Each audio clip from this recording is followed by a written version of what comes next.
Exclusive. Inside King Charles and Prince William's tensions over Andrew after furious call as the disgraced Andrew Mountbatten-Windsor looks particularly downcast during a public outing. Experts warn the headache for the royals is far from over not long before Andrew Mountbatten-Windsor lost the final shred of his royal identity. Prince William made it painfully clear that relations had deteriorated to an all-time low with his disgraced uncle. In scenes so awkward they made royal watchers wince, Andrew was spotted trying to strike up a conversation with the future king when he unexpectedly turned up to Duchess of Kent's funeral in September. William did not respond to comments made by his uncle, who stood by his side on the steps of Westminster Cathedral, staring straight ahead and barely acknowledging the ex-duke's presence. Just weeks after the service, Andrew relinquished his royal titles and honors in a 10-minute phone call with weary and furious King Charles. The monarch's humiliated younger brother also finally agreed to give up his 30-room mansion, Royal Lodge, after Charles spent years trying to free the crumbling property from Andrew's clutches. His cast-iron lease meant that Andrew had to agree to vacate on his own terms, despite barely paying any rent on the estate for more than 20 years. Since Andrew's world came crumbling down last month, he has spent his last days in Royal Lodge wandering around the one while ranting to himself, according to royal sources.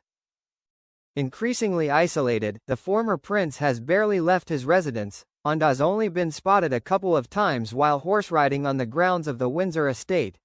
Today, he was pictured looking particularly downcast while out riding with a companion. The headache for Andrew and the royals is far from over, as the ex-duke has faced calls from U.S. lawmakers to testify on his long-standing friendship with the late billionaire pedophile, Jeffrey Epstein. But according to body language expert Judy James, this sudden shift in demeanor might be less about genuine sadness and more about a calculated change in tactics. The staging of the sorrow is almost theatrical, according to Judy. The expert believes his latest outing could be one last attempt to garner sympathy from the public and his older brother. Andrew could of course be feeling understandably sad, she says. But this could also be performative if he's realized the arrogant, defiant displays didn't work. Royal experts have pointed out that while Charles will likely be seething over Andrew being photographed while still enjoying the perks of his Windsor estate, fearful of how this could tarnish the public image of the scandal-hit monarchy, William feels a duty of care towards his fallen uncle. Jenny Bond, former royal correspondent at the BBC, believes Andrew's neighbors, William and Princess Kate, will have mixed opinions about the ex-prince being photographed as he continues to be plagued by allegations about his connection to Epstein. The Waleses now live just 2 miles away from Andrew, having moved to Forest Lodge earlier this month. Andrew is set to move to another property on the Sandringham estate in Norfolk in the new year. Jenny believes William and Kate would be showing a certain level of grace to Andrew as he continues to live largely in the shadows. She told the Mirror, "While there is no love lost between William, Catherine and Andrew, my understanding is that they, and the rest of the royal family, believe they still have a duty of care for his welfare and mental health."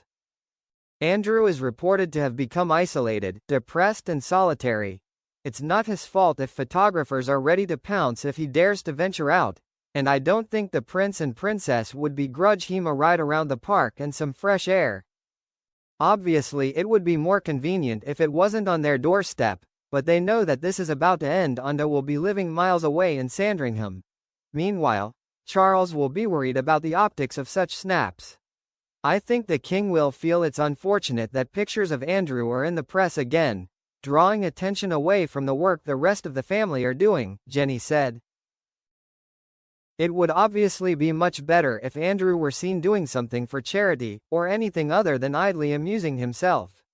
However, he is so toxic that no one wants him anywhere near the organization. It's likely a sore subject for the king, as just days before Andrew was stripped of his titles, Charles reportedly planned to be seen passing Royal Lodge to read Prince Andrew the Riot Act before the idea was scrapped. Emily Maitlis, who famously grilled Andrew in his car crash Newsnight interview, alleged the plan had been put in place when the king arrived back in the UK from his trip to the Vatican last month. Broadcast crews and photographers gathered outside the gates of Royal Lodge amid speculation there could be further developments in the long-running controversy surrounding the late Queen's second son. She claimed, "What we learned what was going to happen on Thursday was that Charles, fresh from the Vatican and his audience with the Pope, was going to come via Royal Lodge to be seen, in other words, reading the riot act to his brother.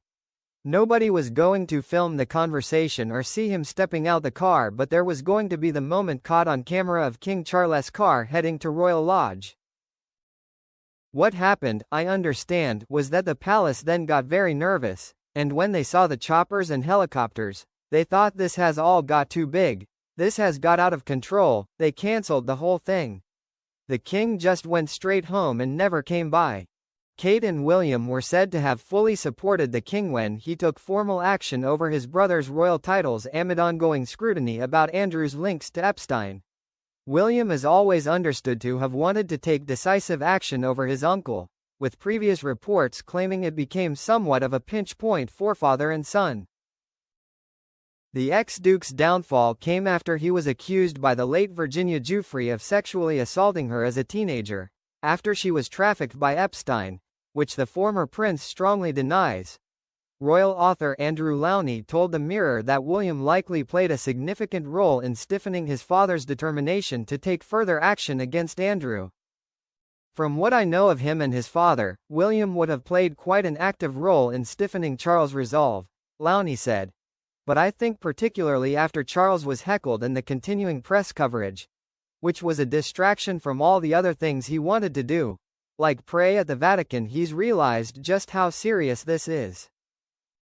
Meanwhile, a source told the Daily Beast that William was allegedly dismayed by the earlier, much softer approach to Andrew's royal status, which only removed the Duke of York title. With Andrew still living in Royal Lodge and having the right to be referred to as Prince, William is said to have feared future repercussions. The outlet even suggested that William ultimately saw the Andrew problem as his father's mess to deal with. It said, "William has long grasped that the monarchy has been held hostage by Andrew's scandal and knew a ransom would have to be paid. Andrew walked away from the royals with a deal worth millions."